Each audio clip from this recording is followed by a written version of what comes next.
Launch ಆಗ್ತಾ ಇದೆ 11/11ಕ್ಕೆ Raju James bond ಸಿನಿಮಾದ ಕಣ್ಮಣಿ ಸಾಂಗ್. ಇನ್ನು ಒಂದೇ ಒಂದು ನಿಮಿಷ ಇದೆ.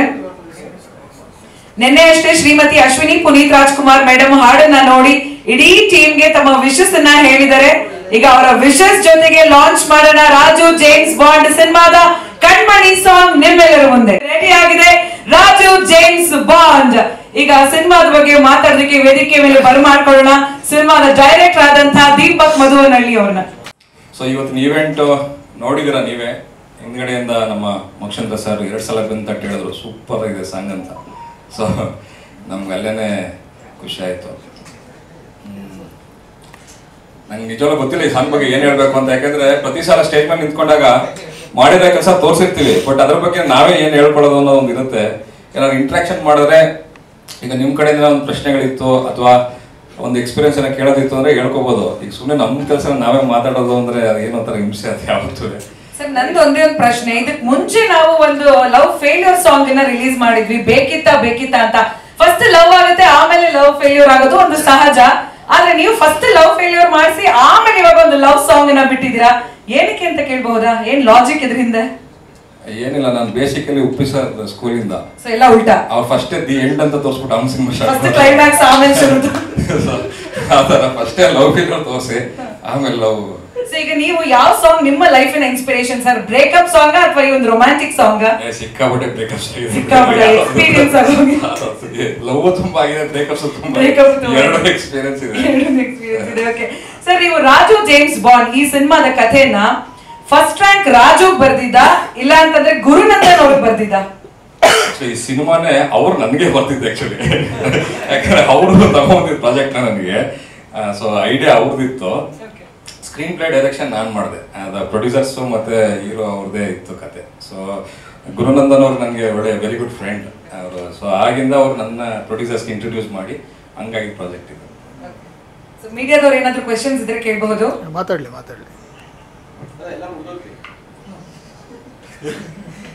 ಎಲ್ಲ ಮುಗ್ದೋಯ್ತು ಸರ್. ಇಲ್ಲ ಸುಧೀಂದ್ರ ವೆಂಕಟೇಶ್ ಸರ್ ಏನಾದ್ರು ಕ್ವೆಶ್ಚನ್ಸ್ ಇದ್ರೆ ಕೇಳಿ ನೀವು.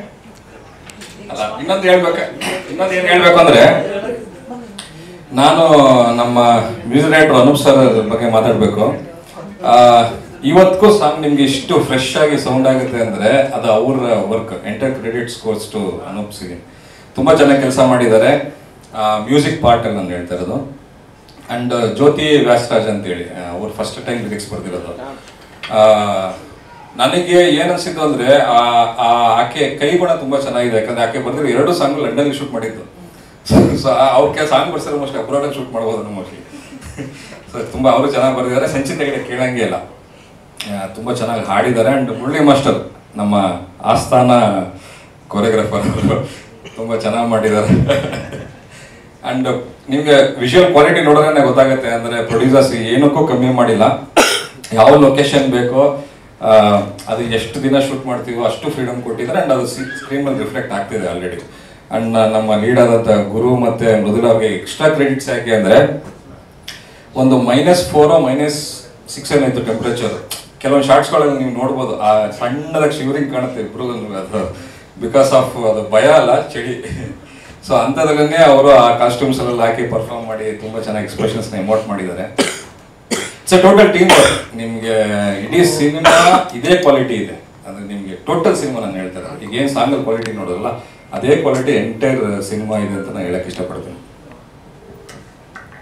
ಸರ್ ಜನರಲಿ ಪ್ರೀತಿ ಹಾಡುಗಳಿಗೆ ಅಥವಾ ಈ ಬ್ರೇಕಪ್ ಸಾಂಗ್ ಗಳಿಗೆಲ್ಲ ಸ್ವಲ್ಪ ಜೆಂಟ್ಸ್ ಸಾಹಿತ್ಯನ ಬರೆಯೋದನ್ನ ನಾವು ನೋಡಿದೀವಿ, ಅದೊಂದು ಸ್ವಲ್ಪ ಕಾಮನ್. ಆದ್ರೆ ಇಂಥ ಬ್ಯೂಟಿಫುಲ್ ರೊಮ್ಯಾಂಟಿಕ್ ಸಾಂಗ್ ಗೆ ಸಾಹಿತ್ಯನ ಬರ್ದಿರೋರು ಜ್ಯೋತಿ ವ್ಯಾಸರಾಜ್ ಅವರು. ಅವ್ರ ಕೈಲಿ ಸಾಹಿತ್ಯನ ಬರ್ಸ್ಬೇಕು ಅನ್ನೋದು ನಿಮ್ಮ ಐಡಿಯಾನ ಅಥವಾ ಯಾರ ಐಡಿಯಾ ಅದು? ಇಲ್ಲ, ಅದು ಅನೂಪ್ ಸರ್ ಸಜೆಸ್ಟ್ ಮಾಡಿದ್ರು. ಸೊ ನನ್ಗೊಂದು ಇಷ್ಟ ಆಯ್ತು ಆಕ್ಚುಲಿ. ಏನಂದ್ರೆ ಒಂದು ಹೆಣ್ಣು ಪಾಯಿಂಟ್ ಆಫ್ ವ್ಯೂ ಏನಿರುತ್ತೆ ಅಂತ, ಈಗ ನಾವು ಒಂದು ನಮ್ದೇ ಒಂದು ಥಾಟ್ ಪ್ರೊಸೆಸ್ ಅಲ್ಲಿ ಮಾಡ್ತಾ ಇರ್ತೀವಿ. ಒಂದು ವುಮನ್ ಪಾಯಿಂಟ್ ಆಫ್ ವ್ಯೂ ಏನಿರುತ್ತೆ ನಮ್ಗೆ ಯೋಚನೆ ಮಾಡಕ್ ಸಾಧ್ಯ ಇಲ್ಲ ಅಲ್ವಾ? ಸೊ ಅದಕ್ಕೆ ಅವರು ಬರ್ತಿದ್ದು. ಬಟ್ ನಿಮ್ಗೆ ಎಂಟೈರ್ ಸಾಂಗ್ ಲಿರಿಕ್ಸ್ ಕೇಳಿದ್ರೆ ನಿಮ್ಗೆ ಎಲ್ಲೂ ಪೊಯಿಟಿಕ್ ಆಗಿಲ್ಲ. ಅಂದ್ರೆ ಯೂಶಲಿ ನಾನು ಪೊಯಿಟಿಕ್ ಅಂದ್ರೆ ಯಾವ ಸೆನ್ಸ್ ಅಲ್ಲಿ ಹೇಳ್ತಾ ಇದ್ದೀನಿ ಅಂದ್ರೆ, ಈಗ ಜೈನ್ ಕಾಯ್ಕಿಣಿ ಸರ್ ಬರೀತಾರಲ್ಲ ಆ ಥರ ಕಾವ್ಯಾತ್ಮಕವಾಗಿಲ್ಲ. ಒಂದು ಎವ್ರಿ ಲೈನ್ ಫ್ಲರ್ಟ್ ಮಾಡೋ ಥರ ಇದೆ, ಒಂದು ಪಿಕಪ್ ಲೈನ್ಸ್ ಅಂತ ಏನು ಹೇಳ್ತೀವಲ್ಲ. ಸೊ ಇದು ಬೇಸಿಕಲಿ ನಾವು ಅದೇ ಇಂಟೆನ್ಷನ್ ಅಲ್ಲಿ ನಾನು ಅವ್ರು ಫೀಡ್ ಮಾಡಿದ್ದೆ. ಅಂದ್ರೆ ಇದು ನನಗೆ ಪೊಯಿಟಿಕ್ ಆಗಿ ಬೇಡ, ಒಂದು ಹುಡುಗಿ ಫ್ಲರ್ಟ್ ಮಾಡೋ ಥರ ಇಲ್ಲಿ ಈಚ್ ಲೈನ್ ಅಂತ. ಸೊ ಅದನ್ನ ಚೆನ್ನಾಗಿ ಅವರು ಕಂಪೋಸ್ ಮಾಡಿದ್ದಾರೆ. ನೀವು ಫ್ಲರ್ಟ್ ಮಾಡ್ತಿದ್ರ ಸರ್ ಕಾಲೇಜ್ ಡೇಸ್ ಅಲ್ಲಿ? ತುಂಬಾ ಫ್ಲರ್ಟ್ 100% ಮಾಡಿದ್ವಿ, ಯಾರು ಮಾಡಿರಲ್ಲ. ಒಂದು ಪಿಕಪ್ ಲೈನ್ ಹೇಳಿ ಸರ್ ನೋಡೋಣ, ಏನ್ ತುಂಬಾ ಯೂಸ್ ಮಾಡ್ದಂತ ಒಂದು ಪಿಕಪ್ ಲೈನ್. ಸದ್ಯಕ್ಕೆ ನಾನು ತಲೆ ನೋಡ್ತಾರೆ ಒಂದೇ ಪಿಕಪ್ ಲೈನ್ ಇನ್ ಸಿನಿಮಾಸ್ 14 ಫೆಬ್ರವರಿ 2025 ಅದೊಂದೇ ಪಿಕಪ್ ಲೈನ್. ಸರ್ ಒಂದೇ ಒಂದು ಡೌಟ್, 14 ಫೆಬ್ರವರಿ ಬಂದು ವ್ಯಾಲೆಂಟೈನ್ಸ್ ಡೇ, ಆದ್ರೆ ಇದು James bond, Raju James bond, ಈ ಒಂದು ಬಾಂಡ್ ಸಿನಿಮಾಗೂ ಪ್ರೇಮಿಗಳ ದಿನಾಚರಣೆಗೂ ಏನ್ ಲಿಂಕು ಸರ್? ಯಾಕೆ ನೀವು ವ್ಯಾಲೆಂಟೈನ್ಸ್ ಡೇನ ಚೂಸ್ ಮಾಡಿದ್ದು ಸಿನಿಮಾ ರಿಲೀಸ್ ಮಾಡಕ್ಕೆ?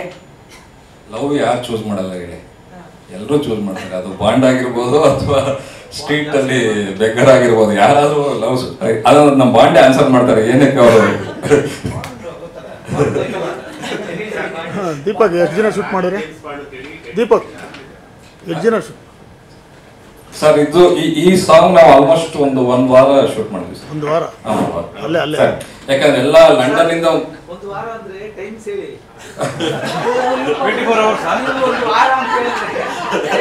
ಅವರು ಕೋರಿಯೋಗ್ರಾಫರ್ ಭಯ ಆಗ್ಬಿಡ್ತು, ಎಲ್ಲಿ ಪ್ರೊಡ್ಯೂಸರ್ ಬೇರೆ ಪ್ರೊಡ್ಯೂಸರ್ ಇಲ್ಲ. ಇದು ಪ್ರತಿದಿನ ಒಂದು 3 hours ಮ್ಯಾಕ್ಸಿಮಮ್ 3 hours ಶೂಟ್ ಮಾಡ್ತೀವಿ, ಯಾಕಂದ್ರೆ ವೆದರ್ ಹಂಗಿತ್ತು. ಆಮೇಲೆ ಅಷ್ಟು ಲಂಡನ್ ಔಟ್ಸ್ಕರ್ಟ್ಸ್ ಅಲ್ಲಿ ಶೂಟ್ ಮಾಡಿದ್ದು, ಅಂದ್ರೆ ಲಂಡನ್ ಇಂದ ಒಂದು 2 hours 3 hours ಡ್ರೈವ್ ಇತ್ತು. ಎಲ್ಲ ಹೊಸ ಲೊಕೇಶನ್ಗಳನ್ನ ಎಕ್ಸ್ಪ್ಲೋರ್ ಮಾಡಿ. ಸರ್ ಈಗ ರಾಜು ಜೇಮ್ಸ್ ಬಾಂಡ್ ಅಂತ ಹೇಳಿ ಟೈಟ್ಲ್ ಇಟ್ಟಿದ್ದೀರಾ? ಅದನ್ನ ಹೇಳಕ್ ಬರ್ತದೆ. ಟಿಪಿಕಲ್ ಜೇಮ್ಸ್ ಬಾಂಡ್ ಶೇಡ್ ಏನಿಲ್ಲ ಸಿನಿಮಾದಲ್ಲಿ. ಏನಕ್ಕೆ ಜೇಮ್ಸ್ ಬಾಂಡ್ ಇಟ್ಟಿದೀವಿ ಅಂದ್ರೆ ನೀವು ಕಥೆಲಿ ಒಂದು ಬ್ಲಾಕ್ ಬರುತ್ತೆ, ನೀವು ಅದು ನೋಡಿದ್ರೆ ಅದು ಗೊತ್ತಾಗುತ್ತೆ ಸರ್. ಆ ಬ್ಲಾಕ್ ನಾನು ಇವಾಗ ಹೇಳೋದು ಇಂಟ್ರೆಸ್ಟ್ ಇರಲ್ಲ ನನಗೆ ಸಿನಿಮಾ, ಬಟ್ ಆ ಟಿಪಿಕಲ್ ಜೇಮ್ಸ್ ಬಾಂಡ್ ಇದನ್ನಿಲ್ಲ, ಆ ಫ್ಲೇವರ್ ಇಲ್ಲ. ಇದು ಫುಲ್ ಆಫ್ ಹ್ಯೂಮರ್ ಸರ್, ಅಂದ್ರೆ ಟೋಟಲ್ ಹ್ಯೂಮರ್. ಅಂದ್ರೆ ಅವ್ರು ರಾಜು ಅನ್ನೋದು ಇಮೇಜ್ ಏನಿದೆ ಹ್ಯೂಮರ್, ಆ ಹ್ಯೂಮರ್ನ ನಾವು ಮಿಸ್ ಮಾಡಿಲ್ಲ. ಆ ಹ್ಯೂಮರ್ಗೆ ಒಂದು ಸ್ಟ್ರೀಟ್ ಸ್ಮಾರ್ಟ್ ಎಸೆನ್ಸ್ ನ ಇಟ್ಕೊಂಡು ಕ್ಯಾರಿ ಮಾಡಿ. ಸರ್ ನಿಮಗೆ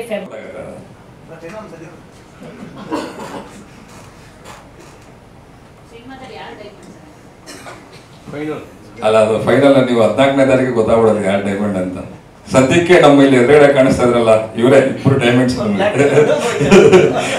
ಸೊ ಮಂಜು ಸರ್ ಮತ್ತೆ ಕಿರಣ್ ಸರ್. ನಾನು ಈಗ ಒಬ್ಬರ ಬಗ್ಗೆ ನಾನು ತುಂಬಾ ಮಾತಾಡಲೇಬೇಕು. ದರ್ಶನ್ ಅವ್ರು ನೋಡಿ, ದರ್ಶನ್ ಅಂತೇಳಿ ಅವ್ರ ಪಾಪ ತುಂಬಾ ಡೇ ಅಂಡ್ ನೈಟ್ ವರ್ಕ್ ಮಾಡಿ ಏನ್ ಕ್ಲೀನ್ ಆಗಿ ಟೈಮಲ್ಲಿ ಎಕ್ಸಿಕ್ಯೂಟ್ ಆಗ್ತಾ ಇದೆಯೋ ಅದಕ್ಕೆಲ್ಲ ಕ್ರೆಡಿಟ್ ಗೋಸ್ ಟು ದರ್ಶನ್. ಪಾಪ ಅವರು ಎಲ್ಲಾನು ಫಾಲೋ ಅಪ್ ಮಾಡಿ ಲಾಜಿಸ್ಟಿಕ್ಸ್ ಮತ್ತೆ ಟೆಕ್ನಿಕಲ್ ಥಿಂಗ್ಸ್ ಇರ್ಬೋದು. Thank you Darshan.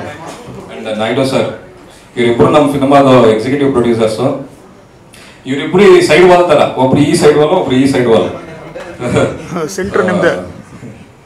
ಆಸ್ಟಿಂಗ್ ವೈಸಲ್ ಫೀಸ್ಟ್ Ravishankar sir, Achyut sir, Sadhu Kokila sir, ತಬ್ಲಾನಾಣಿ sir, Chikkanna sir. Total 8 song ಇದಾವೆ. ಟೋಟಲ್ 4 ಸಾಂಗ್ ಇದೆ ಸರ್. ಇದು ನಮ್ಮ ಸೆಕೆಂಡ್ ಸಾಂಗ್, ಇನ್ನೆರಡು ಸಾಂಗ್ ಇದೆ. ಅದು ನಾವು ಪ್ಯಾರಲಲ್ಲಿ ಪ್ಲಾನ್ಸ್ ಇದೆ, ನಾವು ಫಿಲಮ್ ರಿಲೀಸ್ಗಿಂತ ಮುಂಚೆ ಸ್ಕೆಡ್ಯೂಲ್ ಮಾಡಿ. Raju James bond finally December 27 ಮಾಡಬೇಕಿತ್ತು. ಕಾರಣ ಅಂತ ನಿಮಗೆ ಗೊತ್ತಲ್ಲ, ಕಾರಣ ಯಾಕಂದ್ರೆ ದೊಡ್ಡ ಫಿಲ್ಮ್ ಬಂತು. ಹಾಗಾಗಿ ಫೆಬ್ರವರಿ 14ಕ್ಕೆ ನಮ್ಮ ಪ್ರೊಡ್ಯೂಸರ್ ಅವರಿಗೆ ಪ್ರೇಮಿ ದಿನಗಳಂದ್ರೆ ತುಂಬಾ ಇಷ್ಟ ಅವರು, ಹಾಗಾಗಿ ಆ ದಿನನೇ ಮಾಡೋಣ ಅಂತ ಇದು ಮಾಡಿದ್ದಾರೆ. ನಮ್ದು ಬೆಳಗ್ಗೆ ಪ್ರೇಮ, ಸಂಜೆ ಕೋಮ, ಆ ತರ ಏನಿಲ್ಲ. ನಾನು ಜಾಸ್ತಿ ಲವ್ ಮಾಡಲ್ಲ, ನಾನು ಲವ್ ಇಲ್ಲ. ನಾನು ಫಸ್ಟ್ ಅದಕ್ಕೆ ನನ್ನ ಸಾಂಗ್ ಫಸ್ಟ್ ಮಾಡಿದ್ದಿಲ್ಲ, ಬ್ರೇಕಪ್ ಸಾಂಗ್. ಸೊ ಬ್ರೇಕಪ್ ಬೇಕಿತ್ತ ಸಾಂಗ್ ಮಾಡಿದ್ವಿ. ಅದಾದ್ಮೇಲೆ ಇವತ್ತು ಒಂದು ರೊಮ್ಯಾಂಟಿಕ್ ಸಾಂಗ್ ನ ಇವತ್ತು ರಿಲೀಸ್ ಮಾಡಿದೀವಿ. ತುಂಬಾ ಸೂಪರ್ ಆಗಿ ಶೂಟ್ ಮಾಡಿ, ಯಾಕೆಂದ್ರೆ ತುಂಬಾ ವೆದರ್ ಚಳಿ, ನಂಗೆ ಸ್ಟೆಪ್ ಎಲ್ಲ ಹಾಕಕ್ಕೆ ಅಷ್ಟೆಲ್ಲ ಬರಲ್ಲ. ತುಂಬಾ ಬೈತಾ ಇದ್ರು ಅಂತ ಮುರಳಿ ಸರ್, ಹೆದ್ರಿ ಮಾಡ್ತಾ ಇದ್ವಿ. ಬಟ್ ಪ್ಯಾಕಪ್ ಆಗಿ 3 ಗಂಟೆ ಮೇಲೆ ತುಂಬಾ ಫ್ರೆಂಡ್ಸ್ ಒಟ್ಟಿಗೆ ಇರ್ತಾ ಇದ್ವಿ. ಹಂಗಾಗಿ 7 days ಆಯ್ತು ಅಷ್ಟೇ. ಇಲ್ಲಾಂದ್ರೆ ಅವ್ರು ಒನ್ ಡೇಗೂ ಮುಗಿಸ್ತಾರೆ ಸಾಂಗ್. ಮೊನ್ನೆ ಒನ್ ಡೇಗೆ ಮಾಡ್ಕೊಟ್ರು, ಅಜಯ್ ನನ್ನ ಫಿಲ್ಮ್ ಒಂದೊಂದಾಗಿ ಮಾಡಿದ್ರು. ಹಾಗಾಗಿ ಅವ್ರು ಫ್ಲೆಕ್ಸಿಬಲ್ ಪ್ರೊಡ್ಯೂಸರ್ ತಕ್ಕಂಗೆ ಸಾಂಗ್ ಶೂಟ್ ಮಾಡ್ಕೊಡ್ತಾರೆ. ಹಾಗಾಗಿ Murali sir, thank you sir, thank you so much. ನಿಮ್ಮೆಲ್ಲ ಸಪೋರ್ಟ್ ಕೊಡಿ. ಇನ್ನು ಮುಂದಿನ ದಿನಗಳಲ್ಲಿ ಟ್ರೈಲರು ಎಲ್ಲ ಬಿಡುಗಡೆ ಮಾಡ್ತಾರೆ. ಡೈರೆಕ್ಟ್ ಹೇಳಿದ್ದಾರೆ ತಾರಾ ಬಳಗದ ಬಗ್ಗೆ, ನಮ್ಮ ಟೀಮ್ ಬಗ್ಗೆ ಎಲ್ಲ, ನಮ್ಮ ಚಿತ್ರದ ಬಗ್ಗೆ ಏನು ಹೇಳಿದ್ದಾರೆ. ಸೊ ಫೆಬ್ರವರಿ 14th ರಿಲೀಸ್ ಆಗ್ತಿದೆ. ದಯವಿಟ್ಟು ನಿಮ್ಮೆಲ್ಲರ ಸಪೋರ್ಟ್ ಇರಲಿ, ಫಿಲ್ಮ್ ಗೆಲ್ಲಿಸ್ಬೇಕು. Thank you. ಅದಕ್ಕೆ ಫುಲ್ ಎಫರ್ಟ್ ಅಂತ ಹೇಳ್ಬೋದು. ನಾವು ಬೇಡ ಅಂದ್ರೂ ನೀವು ನಿಮ್ಮನ್ನು ಪ್ಯಾನ್ ಇಂಡಿಯಾ ಕರ್ಕೊಂಡು ಹೋಗ್ತಿದ್ವಿ, ನೀವು ಅದನ್ನ ಬಳಸ್ಕೊಬೇಕು ಅಂತ ಹೇಳಿ ಅವ್ರು ಯಾವುದೋ ಲಿಂಕ್ ಅಲ್ಲಿ ಅವರ ಲಂಡನ್ ಫ್ರೆಂಡ್ಸ್ ಎಲ್ಲ ಸೇರಿಬಿಟ್ಟು ಅಲ್ಲೊಬ್ರು ಡಿಸ್ಟ್ರಿಬ್ಯೂಷನ್ ಅವರು ನಮ್ಮ ಮೂವಿನ ತಗೊಂಡಿದ್ದಾರೆ, ಒಂದು ಕಂಪ್ನಿಯವರು. ಹಾಗಾಗಿ ನಮ್ಮ ಮೂವಿನ simultaneously Kannada and Hindi release ಆಗ್ತಿದೆ 14th. ಅದ್ರ ಪರವಾಗಿ ಫಸ್ಟ್ ಈ ಸಾಂಗ್ ನಾವು ರಿಲೀಸ್ ಮಾಡಿದ್ವಿ ಮೊನ್ನೆ ಲಾಸ್ಟ್ ವೀಕ್ ಮುಂಬೈಲಿ ಕೂಡ ರಿಲೀಸ್ ಆಗ್ತಾ ಇದೆ. ಥ್ಯಾಂಕ್ ಯು ಪ್ರೊಡ್ಯೂಸರ್ ಸರ್, ನನ್ನನ್ನು ಹಿಂದಿಗೂ ಕರ್ಕೊಂಡು ಹೋಗ್ತಾ ಇದ್ದಾರೆ. ಹಿಂದಿನೂ ಹೇಳ್ಕೊಡಿ ಹಿಂಗೆ. Thank you. ಆತರ ಅದಕ್ಕೆ ಅದೇ ಆರ್ಡರ್ ನೀವು ಒಂದು ಲವ್ ಸಾಂಗ್ ಬ್ರೇಕಪ್ ಸಾಂಗ್ ಚೆನ್ನಾಗಿ ಲವ್ ಮಾಡಿದೀನಿ. ಇವಾಗ ಸಾಂಗ್ ಅನ್ನೋದು ಸಖತ್ತಾಗಿ ಲವ್ ಮಾಡಿದ್ದೀರಾ. ಈಗ ಅದೇ ಮ್ಯಾಜಿಕ್ ನ ಸ್ಟೇಜ್ ಮೇಲೆ ಕ್ರಿಯೇಟ್ ಮಾಡ್ಬೇಕು ಅನ್ನೋದು ನಮ್ಮ ಆಸೆ.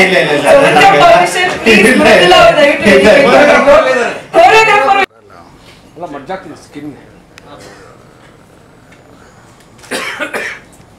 ದಿವಸ ಸಿಕ್ತು, ಕರ್ಕೊಂಡು ಬಂದ್ರು, ಪ್ರೊಡ್ಯೂಸರ್ ಕರ್ಕೊಂಡು ಎರಡು ದಿವಸ ಟಕ್ಕಿ ಮಾಡಿಸಿದ್ರು ನಮ್ಗೆಲ್ಲ, ಫುಲ್ ಲೊಕೇಶನ್ಸ್ ಎಲ್ಲ ತೋರಿಸಿದ್ರು.